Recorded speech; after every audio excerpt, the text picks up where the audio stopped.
three things in the speech. Firstly, what the imperative of this policy is, or I guess not policy, but this motion. Secondly, what the benefits are, and the third is some points of preemption. So, firstly, on the imperative of enshrining socio-economic rights in constitutions. There are two premises here. Firstly, to prove why the Constitution is currently weak and therefore why we need to strengthen it. There are two reasons for this. Firstly, we would say that negative rights, so things like freedom from discrimination, are simply just insufficient. And that the reason for this is there is a grey area between the breaking of a negative right and the kind of actualization of a positive right. And I think often the Constitution does not account for that grey area. And the problem is that many of the rights currently in constitutions simply are not respected at the point at which the rights that we talk about are not in those constitutions. For example, you might have the right to speech or worship enshrined in the Constitution, but if you don't have the right to a house, the right to healthcare, then you don't have the right to life. You don't have the right to have the money in order to take Sunday off work and go worship, or the right to take time off work so you can go to a protest and exercise your right to speech. And they might say, well, this is a reason why you don't need the rights we talk about because the rights already in constitutions aren't being met. But the thing is, governments can trivially tick a box and say, for example, well, you can be a homeless person screaming on the street, so they can trivially say that your right to speech is being upheld, but you still cannot fundamentally actualize and exercise that right, which is the problem. The second issue is that constitutions are just kind of very old. They were made in a time that that was not representative, where maybe 10% of the population were voting. It was all straight white men, and they are very hard to change over time because often the requirements for things like a supermajority, which means that constitutions often embody as those values of old, and necessarily, I suppose, are supporting changes to those constitutions is therefore a good thing. The second part is just kind of why I think governments fail to enshrine these rights and to protect these rights in the absence of them being constitutionally enshrined. And there are two reasons for this. Firstly, we think that the people most at risk of having their rights deprived are the ones who have the least political power, the least lobbying power, for example. So, for example, the people who are at least protected, who most need the right to healthcare, are the people who cannot afford private healthcare, have the least lobbying power, the least likely to vote, are least likely to be in swing states, for example, which means that governments don't do this unless it is enshrined in the Constitution. But secondly, we would just note that many democracies are poor. Many have to make trade-offs between, for example, military expenditure and socio-economic spending, and they often make a poor trade-off. And even many rich democracies, for example, the US, which does not have the right to healthcare constitutionally enshrined. So this is not just a problem in poor democracies. Before I move on, I'll take a point. Would this constitutionally require governments to provide free healthcare and education for everyone? Yeah. Our second argument is the benefits of this. First thing I'm going to prove is what this looks like. We think they're going to say this is going to be kind of shallow tokenistic. We think there are a few reasons this is not true. Firstly, we think you can use cases of analogous countries, which currently look like Nordic countries, where this is done very properly. There are things like what Samantha said, where everyone has these constitutionally enshrined rights and governments cannot break it. So you can use those case studies to make sure it's done properly. Secondly, we think there is a bulk of case law which allows us to understand what it means for your rights to be deprived. So for example, technically being able to, access healthcare if you buy it, but not being able to actualize that preference because you don't have the money for it.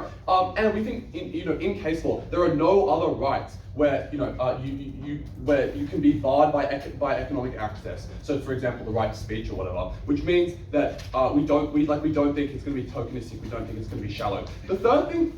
The second thing to prove in this argument is just why constitutional law is a better means to do this than civil law, and we think there are a number of reasons for this. The first is that constitutions are a useful discursive tool. We think they often just set culture, and they're just kind of viewed as innately important by citizens. There's this kind of backlash because you broke the Constitution, just because the Constitution is inherently seen as an important thing. So I think part of the reason that the people in America care about the right to bear arms isn't necessarily actually because they want to carry a gun. It's just because it's in the Constitution, and the founding fathers or whatever cared about that sort of thing. Secondly, we just think there's the concept of legislative supremacy applies for, I guess, all law, which except for constitutions. So the Supreme Court, the highest courts, are able to override anything governments do if it overrides the Constitution. So the problem with any other policy that off bench might talk about is simply that governments can override them, governments can override the courts.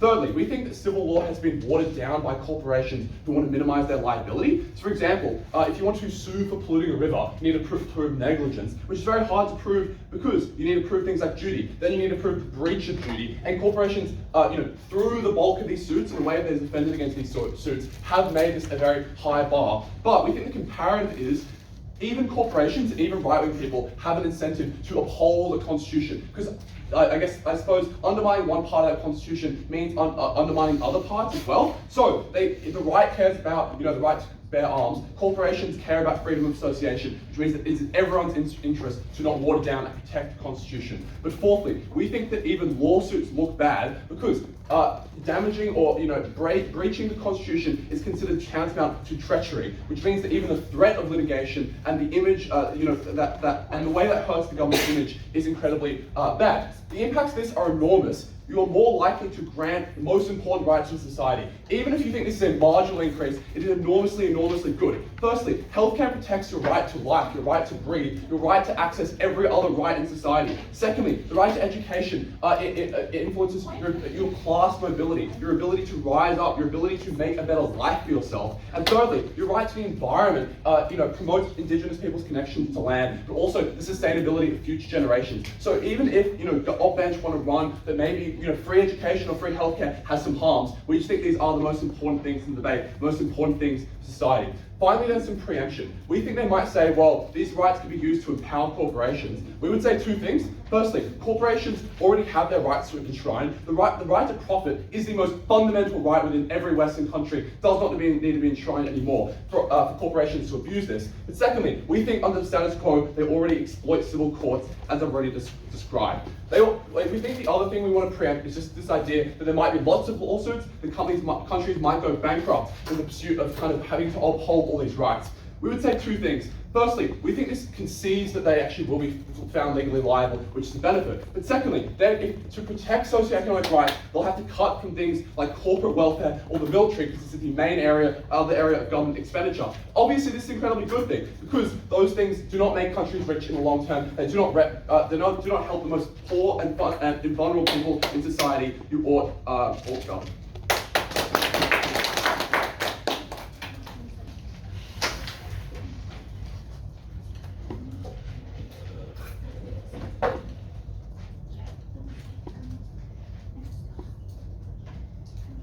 In the UK, they have a purely common law form of constitution. It's not written, and these are things that are most important to people. They're not protected by a written constitution. But the thing that's an easy observation to make is that the norms of due process still protect these things from being violated all the time.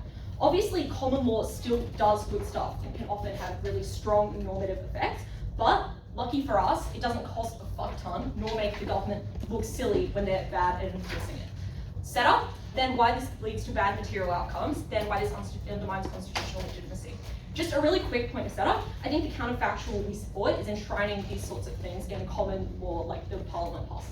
Cool, let's talk about why this leads to bad material outcomes. The first thing I'm going to do in this argument is just quickly respond to the stuff Ellis talks about how this is good for people who are in really disadvantaged circumstances. There are two observations I would make to explain why this is untrue, or at least these are the vast minority of people. First, these people are probably sufficiently disadvantaged that they do not have the means to challenge this in court. Note that I don't think this is like your average argument about war is expensive. This looks like going to the highest court in the country. This looks like doing numerous court cases. First you go to the first level court, then the appellate court, then the court above that. You have to go through 5 different processes to hit the Supreme Court and make constitutional change and be able to plead for your rights. You also have to do a bunch of things, probably have super expert lawyers who know stuff about constitutional law, who are in the vast minority of things. So it's just hugely and extortionately expensive, and the vast majority of people can't access this capital, especially people who are disadvantaged. But second, even if you can't access this, people often suffer for quite diffused reasons.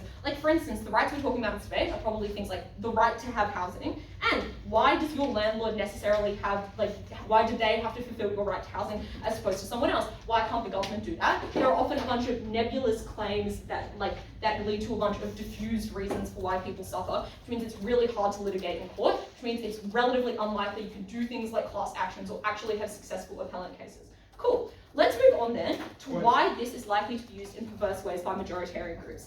This just looks like a real concrete harm in this debate, like enforcement of rights that to continue the status quo allocation of resources and enjoyment. For instance, if there's a right to access to the environment, this looks like people depriving Indigenous people's claims on land in order for sort of like white Westerners to be like, oh, but I want a national park there because that fulfills my right to access the environment. This is likely to succeed for the following reasons.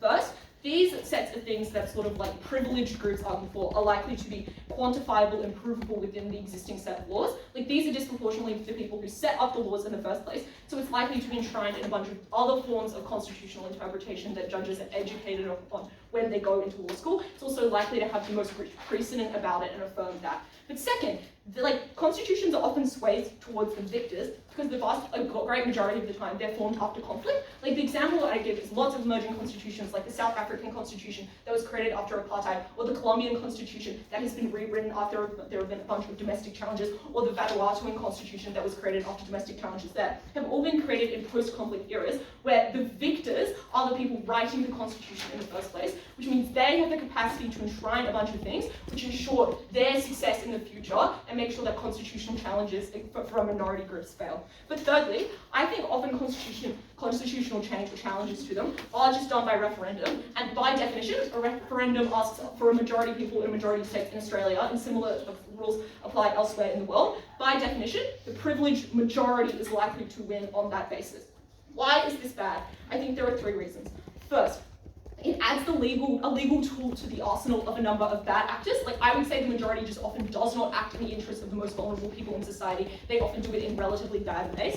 But second, this legitimizes bad actions that occur in a supremely unparalleled way. Like you have the constitution behind you when you decide to oppress a minority group. That is genuinely fucked. But third, it sets a precedent that becomes very hard to reverse. Like constitutional change is quite difficult, and is really bad when people enshrine bad things and then it's hard to change. This just looks like terrible material circumstances where minorities do not have proper access to their land, their rights, their capacity to have good livelihoods. That is a huge harm in this debate. The third thing to prove in this argument is that even if you believe this is used in good ways, we would just not make the trade-off because this has a high opportunity cost and we would rather time of constitutional interpretation went to other more important things. Why is the opportunity cost so high? Two pretty simple reasons. First, things like referendums or changes to constitutions or challenges to make them better are deeply resource intensive. I would only say this is only more resource intensive in places where constitutions are often more complicated. Like Australia has a half written, half non-written constitution. This would look like a huge change to the Australian constitution and do really complicated things. But second, I think there are also just a limited number of people who can decide on these issues. It comes down to a single court. They have a finite amount of time. Their time is expensive because it takes a long time to trade them. Why could this be used for better stuff? First, we could just be passing more common law, which is per unit less resource intensive. This looks like less money spent on campaigns and more on actually just doing stuff. Second, you could probably pass other common laws which are just more specific. But thirdly, you could do other constitutional amendments which are more important. For instance, enshrining good political processes that are often prior to more material outcomes like access to the environment. That is more important. Arwyn. If your case is that you'll do this kind of stuff in common law instead, all of the mechanisms available to people are still skewed in favour of the majority. You're still going to be tucking Indigenous people off of their land for the right for white people to use it.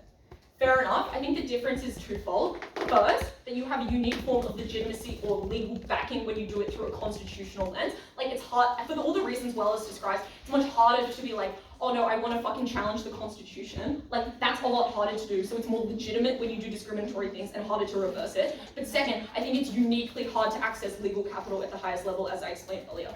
Let's talk about why this undermines constitutional legitimacy. There are two simple things to explain here. First, that this politicizes the judiciary, and that is for three reasons. First, you just directly supplant things that were previously political processes, and that looks bad. But second, these issues are just likely to be deeply political in nature, like what Ellis describes, like universal fucking healthcare. But third, even if it doesn't, you didn't actually politicize stuff, people view it as such, because as Ellis concedes, people are used to the general conception of negative rights, and a form of positive rights just looks like a big change and people are afraid of it. Second, this shows that the Constitution is a joke and ineffective. Note that I think that this debate has to support making the wording of these relatively weak in general. Firstly, because otherwise no one would ever do this policy in the first place. But second, otherwise constitutions would be subject to constant change, and that would be really bad. So, according to this, First, it's unlikely to be able to be enforced in meaningfully good ways, but second, it could also just be subject to absurd interpretation or waste a huge amount of time. But also, I would say that countries who cannot feasibly do the stuff we talk about look illegitimate, like for instance, developing countries who cannot do it, and they view their constitutions as less legitimate. That is terrible. Burden in this debate is actually to support including some positive socio-economic rights in constitutions. This is a support debate, so they have no fiat whatsoever. But if they did, it certainly would not be to implement worldwide universal healthcare. I think this is nuts. I'm going to spend the first part of this speech explaining why that just is not viable and governments cannot do it. Then I will explain why this does not meaningfully increase access to socio-economic goods, I guess kind of being more charitable and assuming that we're kind of not talking about like building a bunch of hospitals in developing countries. And then finally I'll explain that it does increase harms asymmetrically. Firstly, why is it just not possible for a lot of governments to provide these kind of public goods? And I want to note that by and large, I think you would have a pretty difficult chance in a lot of developed countries winning cases about, for instance, access to education. Most developed countries have, for instance, universal like pre-K universal K to 12 education or whatever. It's pretty common. I think most of the places where people are meaningfully deprived of these rights in a kind of like not privileged, sad that you don't get free uni way, it is the developing world. And I think it is just not true that they can afford these things, or really that this would meaningfully solve for the barriers that prevent them from providing these things. The first thing I would note is that the rhetoric we get in DPM about how much fucked stuff goes on in the political systems and courts of many countries, things like centuries of court stacking, things like, extremely majoritarian legal systems and things like that, explains precisely why it is pretty unlikely that governments are really ever going to put themselves in a position of being kind of bankrupted by a bold coalition of class action minorities. Secondly though, I would say that obviously these things just are enormously expensive. You have to pay interest on your debt as a state, for instance, and that is something which just factually does bankrupt countries. It is just not true that education is super cheap. I can show you the fucking budget papers. Sorry, you have to build an enormous amount of infrastructure. You have to pay an enormous labor force. I think this is a crazy claim. But secondly, I would note that a lot of countries have skills shortages, which make it impossible to deliver these kind of things. If you just do not have enough nurses and doctors, so they're constantly being brain drained from your country, you don't have the human capital to begin with to set up a functioning healthcare system, you cannot provide that right. Thirdly, I would note that a lot of countries experience things like conflicts. If you are, funding your military a lot of money, yes, but in order to suppress militants who are killing people, I think that's probably pretty fair. There are just obvious reasons why countries cannot, in many instances, provide these rights. Fourthly, I would note that it is not true that you can just up tax rates a lot of the time. We are talking in many places in the world about tiny tax revenue bases, and companies that will simply move to a different country if you try to tax them. It is not clear that you have that option available to you. But fifthly, I would note that there's a lot of political instability involved. Maybe a government is compelled to provide people a particular right, but it is very politically unpopular. They get voted out, the next government gets voted out, and you get political instability. I don't think most governments in the world fail to provide these rights just because they fucking feel like it. It is by and large because they cannot, whether because of resource constraints or whether because of political constraints. That means that opening government's picture of a bunch of corporations and minorities banding together to sue governments for imperfectly implementing policy is just a harm. This is something that clogs up constitutional courts, costs an enormous amount of money, and just doesn't actually fix the root issues why people don't have access to these rights in the status quo. Some other reasons though why this does not increase access to socio-economic goods. Firstly, I would just observe that by and large the way this would happen is to enshrine rights that are already basically social consensus. And the reason for that is firstly that you are typically enshrining things through a referendum, which means it has to be things that people agree on. Secondly, I would note that that's just what a right is. I might personally be I reckon people have a right to use psychedelics, but no one else fucking thinks that, so that's not a right, Rights are things that people agree on conventionally in society. Thirdly, I would note that most states need quite a lot of buy-in to change their constitution, or to their constitution and to their courts at all. And fourthly, I think states are rightly pretty guarded around what sorts of things that you even propose including in the constitution, because obviously you don't want to be on the wall for an enormous cost. I also just think that there's a series of other incentives to provide these goods that mean that governments will tend to do them where they can. Firstly, governments provide services for human capital reasons. You generally want an educated population that increases your GDP. Secondly, it's good for political legitimacy. Governments generally don't want enormous housing crises. That's something which is very politically unstabilizing and means they get voted out. But thirdly, I would note there are a series of international expectations and norms that mean that you generally try to provide these things. The conclusion here is the probable end state of this team's, not model, but whatever it is very weak and status quo protections. It is highly unlikely that people enshrine things that are transformative to the rights that people can access to, things that people don't already demand from their government. The rest of this speech will just explain why, you might call me the mayor of Symmetry City right now. I will now explain the series of things that are not symmetrical and why it is worse that we try to do these things through the Constitution than through other mecs. But I'll take opening first. True, we haven't met the burden of solving social inequality with perfect social services, but governments try harder, and the cost of these lawsuits is so marginal in comparison. Also, the US doesn't have health. Or they do though, they do have Medicaid or whatever. But I note a couple of other things. I don't understand, why they try harder. If there is a big groundswell of people with lots of resources who band together to pressure the government via constitutional courts to do these things, why don't they, for instance, do it by banding together to provide community healthcare organizations or lobby the government? Not unique. But also, again, I don't think it explains why they are likely to succeed in the first instance. I just don't really think you need further comment. Alright, why are there asymmetrical harms in this debate? Firstly, I want to note that this is used perversely, and I think the response that we get from both government teams is to be well, if you can use the Constitution to fuck over Muslims in India, you can use, just the regular law. But I think the Constitution is worse in two important ways. Firstly, I would note that positive rights are different from negative rights in that they involve an imposition over someone else. You can oblige other people to do things, whereas a negative right is all about you being free from things, which means it is far easier to use a positive right to make someone else stop doing something or to get a benefit for yourself than it is to use a negative right. But secondly, I would just note that this is far slower and harder to change. It is less reversible. For instance, if I use the right to freely enjoy the environment to enforce NIMBYism, I can do that to some extent on either side. But when that becomes socially unpopular and the social consensus behind NIMBYism starts to go away, it's much easier to change it on our side when you can just change planning law rather than mount a constitutional challenge to explain that the right to freely enjoy the environment doesn't involve being a NIMBY. But we also just explained that there is an opportunity cost. This takes away from other better anti-discrimination laws. I think most of their analysis is just to say that other laws can be captured in various ways or can be imperfect. We probably agree that they can sometimes be imperfect, but I would just note that there are significant incentives not to be. For instance, you want your civil law system to be relatively cost effective. You want corporations to provide good things to your citizens. And I just think all of their observations about how sometimes governments are imperfect, sometimes other forms of law are imperfect can be true, that is fine. But uniquely what other forms of law do is they are flexible. When they are fucked, you can change them. When people disagree, you can change them. They do not spend enormous amounts of time tied up in constitutional courts and so proud to oppose.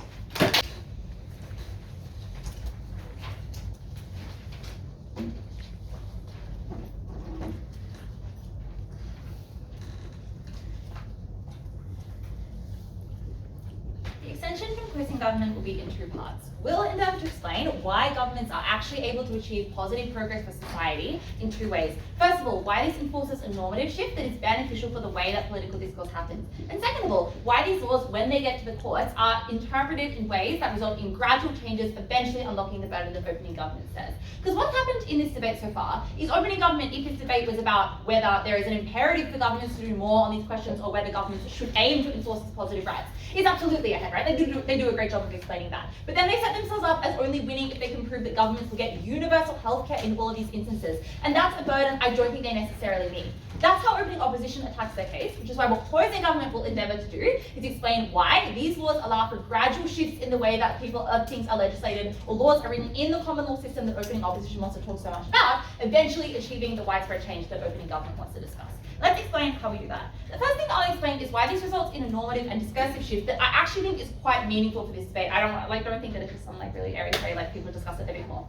Two ways in which this happens. The first time is the way that political discourse shifts to be less about whether these rights are important in the first place or whether they are valid or something that the government should care about, and instead about how they are enacted. What do I mean by this? The first thing is that resourcing to change constitution. The first thing is just that there's far less likely to be time spent arguing about whether these rights are needed. Think about how in the US there is a legitimate debate about whether healthcare is a right or whether it should be something that is tied to employment. This is not a solved question in many parts of the world. The way this changes on our side is that as OO relies on onto their own mechanization, the resources to change constitutions is enormous. It is a far more expensive and politically expensive thing to try and endeavour to do when you're attempting to explain why the constitution should be changed rather than just changing a set of laws or changing the way that funding is allocated in the government. And crucially, if you fail, that's incredibly embarrassing. Look at the way that many governments have tried to do all kinds of things in common law and go back when it doesn't work the first time. But when the voice referendum failed, that was the killer. Like, we've just basically dropped the subject and we've never talked about it again. Because when you spend that much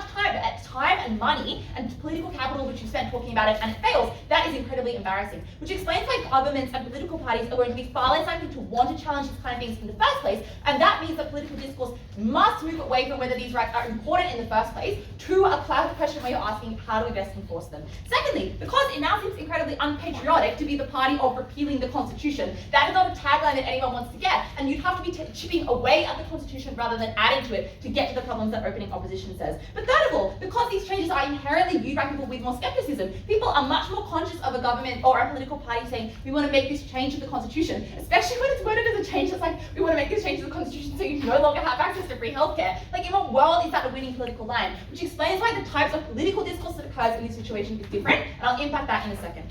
The second way is just that people talk on the ground. We think this means that rhetoric and nationalist pride by far now more skews towards how governments and political parties are best able to actualize these rights. And that's for a few things. First of all, because people are taught from a young age in their education systems or by their friends and family that the Constitution is an amalgamation and summation of what your country believes in, and that's what you have to be proud of. So when you enshrine things like the right to healthcare or the right to education, those are things that now people now feel like they must have a duty to protect or be patriotic about, rather than the opposite where it's things like where it's just things like being free from discrimination. But second of all, because more generally it ties into nationalist pride when governments are doing messaging. So they're able to amplify the importance of these rights by explaining that this is something that's been put in by something that our entire nation's foundation is built on, or something that your political system revolves around, which means that people become far more prideful at having these done in legislation. What is the impact of these two broader mechanisms? First of all, this explains opening government stuff about needing resourcing to fix it. Because they're like, well, we can take money out of the military, but the question is, why would people be okay with that to redirect it? We explain why that is a far easier decision to make, unlocking that mechanism. Second of all, this analysis explains why these rights are likely to self-enforce more, because the more people believe that these rights should occur, the more they take steps in their own behavior to be able to make solutions to that, but also advocate for parties to be making solutions to that. So it's a bit of like a self-fulfilling prophecy. Like, once you get people on the train and you stop like getting down in the weeds about whether healthcare is actually a right, you're far more likely to self-enforce that in the future, which is how you get to the larger scale benefits opening government talks about, and I'll talk about that again later. But finally, it explains why opening opposition stuff about, well, if it's bad, we'll just reverse it, doesn't actually help that much, because that's kind of their thesis, right? They're like, well, these laws might be good, they might be bad, but if they're bad, when they're common law, we can just reverse them. We explain that you get small and gradual improvements to law that is irreversible, which explains why you get a cumulative benefit over time. Also, that's the reason why we would never make laws ever, or we just like make all of them and then repeal all of them. I don't really understand why that is a winning strategy. Before I move on to the second half of this extension, I'll take a point from closing.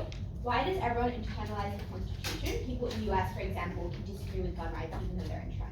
So I think the problem is, first of all, this is a different set of rights that we're talking about, like their socio-economic rights. They're more likely to relate to everyone. But second of all, because the way that political discourse shifts is that it shifts away from discussing whether these are fundamental rights. So people don't have kind of the language, and like people in the US are equipped to be able to talk about rights in certain ways by political parties that have agendas. But when those political parties' agendas move away from what we're talking about, that's when people stop having the language that's equipped or being fed lines that are like, oh, I shouldn't like that thing, which is how you get the positive change that closing government is talking about. Second part then is why these laws are interpreted in ways that benefit society, and this will engage directly with opening opposition to explain why, when these types of legal challenges hit the high courts or wherever constitutional challenges are legislated, that is done in a way that's particularly useful and in a way that over time achieves the benefit opening government wants to talk about. Because we completely agree with them. Like, I think eventually the idea, right, is that every government enforces universal healthcare. We're going to explain why this policy actually allows you to get there by going into the minutiae and explaining how you're able to get that larger benefit, because I don't think they prove that in their case. And I think you kind of need to believe they at least get some change in order to be able to believe they actualize all of the duty they're talking about, which is the part of their case that I think is done the best. First of all, people are unlikely to try and begin funding the most extreme types of challenges for the reasons OO suggests. Like OO does all the analysis for me at DLO, so I don't have to explain why it is that people would not just be throwing shit at the kind of constitutional fan and seeing what sticks and how much they can challenge in to get the governments to do stuff. These challenges are likely to initially, the challenges that do get to the High Court, that get funding and resourcing from people, are initially likely to be about smaller level things. Like, for example, your ability to enjoy a pollution-free river in an area that you live in, or whether it was violated when your child had to drive several hours to school and wasn't able to receive a proper education. Because, as opening opposition helpfully explains for me, those are the types of challenges that are likely to be the best. What they miss, though, is that second of all, these rights in general are always a trade-off with other people's. So the way that this is likely to be interpreted by judges is, well, who has the most to gain versus loss from this right. So obviously it's going to be the person who doesn't have access to any of their traditional land otherwise, who has the most to gain by having their right to their environment enforced, rather than someone who, as Bennett explains, has the mansion, which is the mechanism behind which judges are able to make positive legislation. But finally, what this explains then is not that there's a status quo bias, it's that you get gradual change initially, and once that is implemented, you're able to step it up to higher levels and get the higher impacts that opening government talks about. Don't believe opening opposition when they say it just remains as a status quo. OG explains why it's particularly important for these rights to be enshrined and what sort of benefits they have. Unfortunately, all the mechanisms they give are just contingent on people being publicly supportive of it, people being able to enforce this. Because a constitution is only as strong as the political will to continually abide by it, continually try to work towards it, like it's a continual will. We are the only side that explains why, for example, these constitutions are done particularly well in a way that's long-standing and affects people more broadly. They give you two main mechanisms. One is that the change during the process of convincing people for this constitutional change to occur is particularly good, because you tell people that these rights matter to you and that you should particularly care about these. This is something that you should protect. This is something you should value. We can get one piece of rebuttal in this regard, which is to say you're likely to polarize people. But I'm just completely unsure why this occurs, because this is extremely intuitive. It's like saying, I think that you deserve to not be homeless. Obviously, that's incredibly valuable. People are unlikely to think this is a particularly political issue, especially since you want it to be successful, as Arwyn says. It's extremely embarrassing to do. Obviously, you will do it in the most universal way, and the ones that captures the most people and adequately captures the spirit of that. Next, to say after it's implemented, there'll be a process that the government will do in order for it to enshrine it, which is to say that you probably have some national sense that like this is particularly valuable, that you are a country that abides by these particular rights. But particularly people who particularly care about these and have power, like the politicians and like lawyers, for example, who really do care about their positive rights. They're probably the ones who talk about this. The impacts here is that one, people do just get the resources, they do just get these positive rights more likely to occur. This is a gradual process, but it still happens eventually, and that's particularly valuable. But next, I think, is that it's self-reinforced, which means that you're unlikely to have any backsliding into the future, which is something that our opposition does not get, because they say it's common law, but obviously that's one more extremely confusing, and it's less clear. Obviously, it's much easier to say that this is something that does not occur, or it's like something that's not particularly valuable. Obviously, ours is the one that gets the clear benefits. So first, what's actually the Constitution? Obviously, we say it's particularly clear. What does OO say? They say it's probably going to be confusing, it'll be toothless, but at the same time, they also say is that the opposition, the winners will particularly abuse this. Obviously, this is not the case, because the way that you want to write the Constitution is a way that's particularly acceptable, which means that the capacity to abuse this, to do it in a particularly bad way, is unlikely. But even if you do believe that's the case, it's likely the people that are going to enforce this do it in a particularly good way, because these are people who have been told this in the mid of the nation, that this is something that you should value, that we are doing a good thing. Obviously, they won't do it in a particularly ghoulish way. They will do it in the best possible way of interpreting this case, which means that we do just have good impacts in that regard. So, next step, what do we get? One is just expensive. And I think this is a bit silly, because I don't think it particularly matters that it's expensive, for example, to do court cases. One, because common law is also fucking expensive. You also just have to see a judge. You also have to do the legal process. But next is that it's just like in the case that some things are just worth it. Like it's fucking silly to say that, for example, people shouldn't have done Roe v. Wade just because it was particularly expensive to do the appellate case. Like obviously you should still try to do this. This is not sufficient reason why, especially since this has a very long-standing benefit into the future. But next I think is like, yeah, so even if expensive, I don't think you should particularly weigh this well. What do we get next? Why is it likely to be democratic? And we say this literally like how Arwyn says, which is like we're going to implement in a way that is gradual, which means that you don't necessarily have to meet the Constitution as the point at which you do it. You're trying to gradually reach that goal, and eventually you reach it. I don't know, pretty good examples America, like they have slaves, but they also believe that people should be free. Obviously that doesn't stop them from doing that Constitution. They still work towards this, and in fact this was incredibly important for the social movement to say, this is something that's incredibly valuable, you should support this into the future. This is how this social norm push fast, and this is how we have social progression. I'll take one more thing.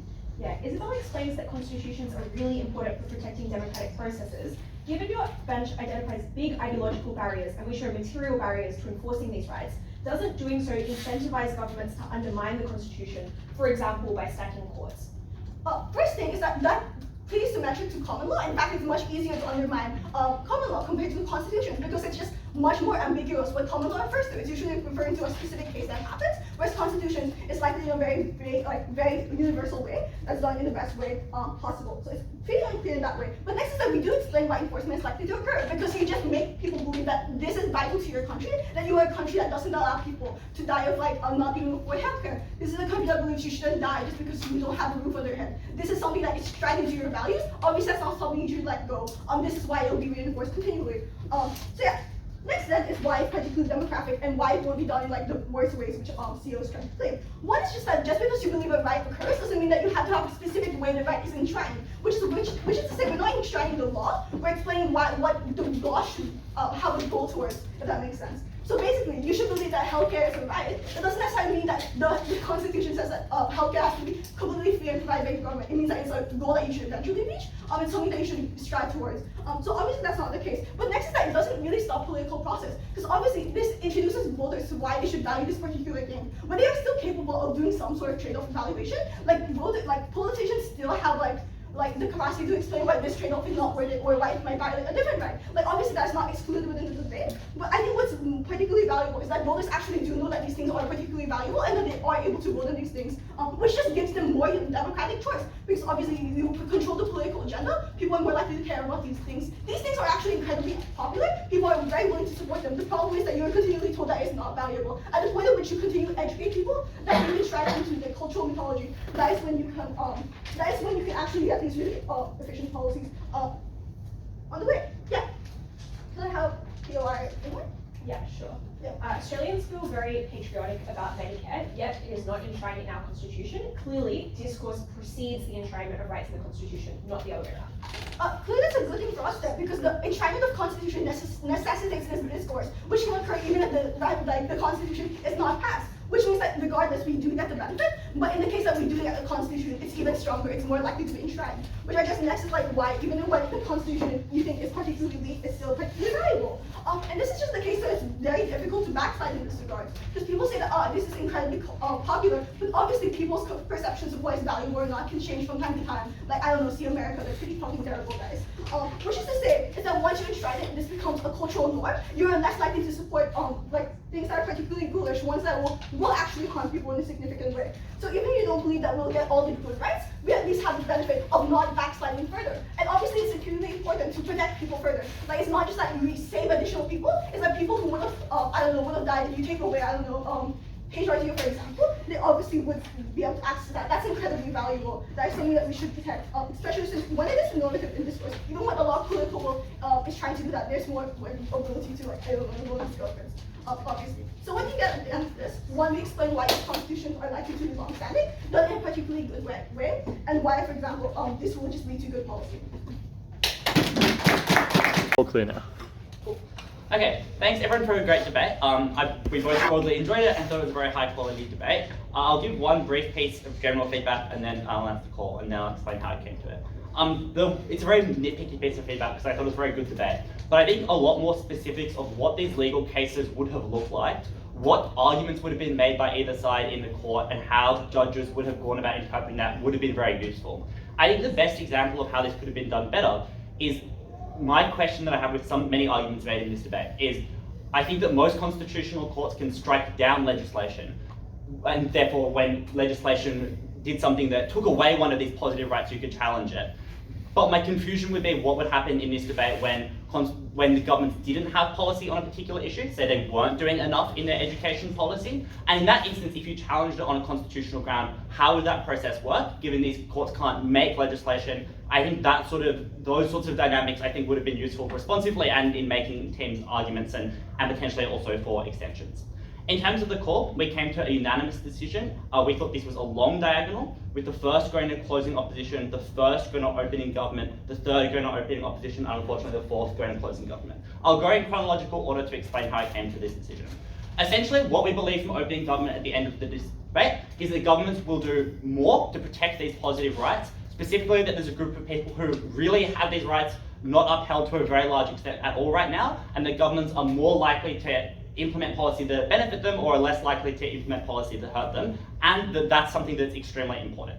In terms of why they prove this, I think I won't go into all of the detail, but I think open government does a pretty good job of proving that there are gaps that exist in constitutions right now where these rights aren't protected. And most importantly, that there are reasons why these people don't always have the means to have these rights upheld through other political processes. So a challenge which is launched by a lot of opposition bench teams in this debate is, well, to the extent that these rights are popular or legitimate, they would be upheld anyway. I think open government is able to prevent that analysis by specifically talking about people who are very unlikely to have any form of political power, whether it be lobbying power or political popularity and those sorts of things as well. I think, for example, perhaps homeless people are a good example here. Then I think open government are effectively able to explain that constitutions can protect these sorts of rights, and most importantly, I think there's very good weighing done about why these rights are, very important. They're prior to you enjoying lots of other negative rights that you might have, and generally are prerequisites for living a good life and are something that therefore we should care about. That's the main thing that we credit to opening government. What do opening opposition argue in this debate? I think they have three main substantive claims. The first is that these rights are likely to be abused in harmful ways by majoritarian groups. I think their best example of this is perhaps NIMBYs weaponizing environmental rights to protect further housing development. And while we thought this was true in some instances, we think this claim needed to be made more comparatively.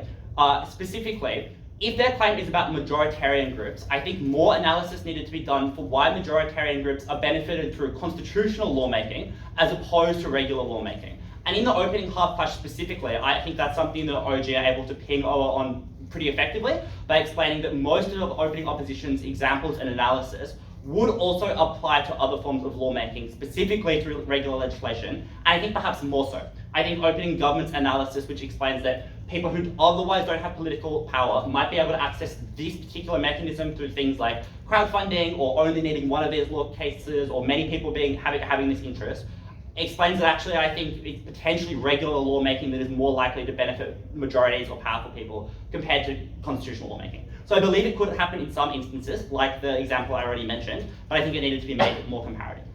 The second argument from opening opposition, which I think I was least persuaded by, was the claim about there being an opportunity cost of doing other good things with constitutional lawmaking. And my thought on this is, I agree that potentially this comes at a trade-off of doing other referenda or potentially makes constitutional courts busier, but I think the extent to which that is true and how big of a harm that is would have needed to be explicated more. I.e., what type of lawmaking specifically that would protect political rights, which is what opening opposition describes, would be done, and why that trade-off truly exists, I think wasn't analysed to sufficiency. The final claim, which I do believe from opening opposition, and I think is quite persuasive, is that this makes the rest of constitutional law worse. Specifically, most importantly, that this is likely to lead to the politicisation of the judiciary, because they're now deciding very politicised hot-button issues. And secondly, that to the extent that these rights are not enforced or are vague or weak, this makes people feel like the Constitution is a bit of a joke. Why then do opening government are able to get over opening opposition? Firstly, I think on the benefits that opening opposition do claim, I think there's a real lack of weight, especially around that last one, around making the rest of constitutional law worse. And on the first argument that opening opposition make, I think opening government are effectively able to flip it by explaining that actually majoritarian rights are more likely to be sort of upheld on on-side opposition, and that this is a more equal or more fair way by which disprivileged people in society can have their rights protected, and that that's most important. I will note there's a clash in the opening half about what exactly extent these constitutions require governments to enforce these rights. And there's a lot of analysis done at Deputy Leader of Opposition to explain why this would be impossible in many instances. I think unfortunately at times that analysis is also a little bit self-mitigating to the extent that many of these rights are impossible to be upheld. What I'm convinced of at the end of a lot of that analysis is that it's a reasonably low bar that is being placed by these constitutions. And I think that actually tends to help opening government because of their analysis about how it's most likely to apply to people who truly don't have any of their rights, positive rights upheld at all. For instance, perhaps homeless people who aren't having any of these rights fulfilled. And I think that analysis explains why it might be more difficult for instance, NIMBYs to weaponize this or white people to weaponize it against Indigenous people. So I think that's another note I'd make about the opening half. Bringing in closing government then, closing government's analysis is that this will lead to a gradual political shift by which the protection of these rights is more popular and that this will further policy goals. The first note I want to make is I don't agree with closing government that opening government's claims are necessarily contingent on these rights being popular or having political buy-in. I think opening government's mechanism is more like you can do the court case and then it will have to happen. Obviously that isn't a problem with closing government's extension. I just don't think they're filling a hole in opening government in that respect. I think a lot of the analysis that closing government does on why this norm shift will happen is quite persuasive. I'm persuaded by the claims about why political parties are less likely to challenge these sorts of things, or why the discussion will more shift to, for example, how to best enact these rights as opposed to whether these rights are legitimate or not. However, my hesitation with a lot of this analysis is almost all of it is contingent on the premise that people won't challenge constitutions, or people will defer to them, or that people will feel patriotic about this sort of sense. And although that is something that's explained to an extent, for instance, when closing government explained that referenda are hard, I don't think that necessarily proves the claim that politically and discursively people will go along with what the Constitution says. And I think more specific analysis for that premise would have been required to prove this benefit to its largest extent, especially when I think there's a little bit of a status quo problem, which is perhaps that intuition is something that I hold more strongly right now, that people hold constitutions very highly. But I think it needed to be explained why that would still be true once these highly politicized issues are put into the Constitution. And specifically weighing that extension against opening opposition, which I think is a very close comparison, that's where I think opening opposition's last argument about how this politicizes the judiciary and generally makes people think that constitutions are a bit more of a joke or a bit less legitimate, really is able to preempt some of closing government's analysis there, and I think helps opening opposition a lot on that clash. And at that point, I think although I believe that closing government, that some of the discourse around these issues will be more, some of these rights will be more popular, or that, for instance, left-wing parties will be likely to use these rights in powerful rhetoric that will help protect some of these things. I think it's mitigated by opening opposition, and I think their other two claims about politicizing the judiciary and majoritarian groups using this in bad ways are able to weigh over closing government's claim there.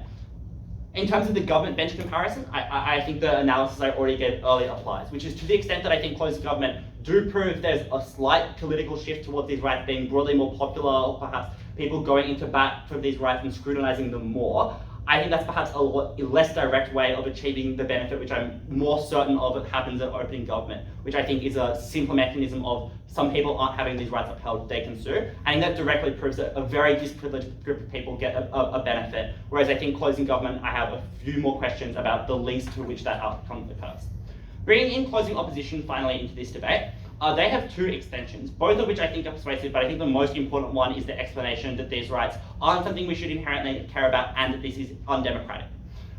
I'll note the burden, I think, on closing opposition's first extension here isn't necessarily to prove that we shouldn't care about positive rights, just that it's a legitimate position to hold that these positive rights aren't always things that should be upheld, and or that they come at a trade-off of other legitimate things that people would be just as justified in caring about. And I think they do explain it, at least to that extent, right? By explaining that many people believe that people should take personal responsibility over some of these things. There are many other ways in which these rights could be provided for. I will note a lot of closing opposition's analysis is about why specifically the government needn't provide for this sort of stuff. I think closing government points out a very fair response to this, which is, well, the way these constitutional rights would likely work isn't necessarily that it would require all policy making to be done by the government, and that the government would just need to provide the conditions by which these rights would be upheld. Although I agree with this, and I think that definitely mitigates that particular premise in closing opposition's analysis, I think I still agree with the response to the POI that it's more likely that governments would be required to do more policy making in these areas, and that would come at a cost. I think there might be some things that would certainly necessitate greater government spending. Closing op then explained that we should care about other things like infrastructure, transport, the military, and so forth. And importantly, to the extent that that's a trade-off that we should care, that is like debatable, it should be decided by democracy. The reason I think this extension is able to win the debate, I'll start with the long diagonal comparison, is I think it rebuts very effectively the weighing done at opening government, and I think is relatively non-contingent by explaining to the extent that those things are things that are questionable or should be decided democratically, opening government accomplishing that end through an undemocratic process through the courts is something that we should not prioritize, and I think closing opposition do prove that to me. And I think that's essentially why closing opposition beats opening government. I think that also helps them weigh over closing government, but I think specifically their second extension is also useful there. I think by the end of the closing half, I think closing opposition are able to very heavily mitigate, if not flip, the extent to which enshrining these rights in the Constitution is beneficial for the political discourse and people's opinions around them, essentially by explaining that this, by reason of it being undemocratic and the fact that many of these rights are contestable or unpopular, will at times lead to more divisive or poisonous conversations around them. So, for example, the points made by closing opposition that many of these rights do sound somewhat woke, or that there are likely very controversial and polarizing referenda around these sorts of things, I think effectively rebut closing government's main extension in this debate. Finally then, on the opposition bench, I essentially think both extensions provided by closing opposition about it being undemocratic, the first extension about it being undemocratic, I think takes a much higher burden than opening opposition. It proves to me, I think, that this is not an end that I should aspire to, whereas I think opening opposition's claims needed more weighing to explain to me why I should care about something like the politicization of the judiciary more, or what the practical impacts of that would be. So that's why we saw the debate as we did. Please feel free to approach us for feedback. Good work, everyone. It's a very good debate. Great work. Just for the social debate, the park, I've been there before, it's the same place it's always been. We'll also leave a walking park in a few minutes and get some more rooms out. Well, that didn't need to be recorded.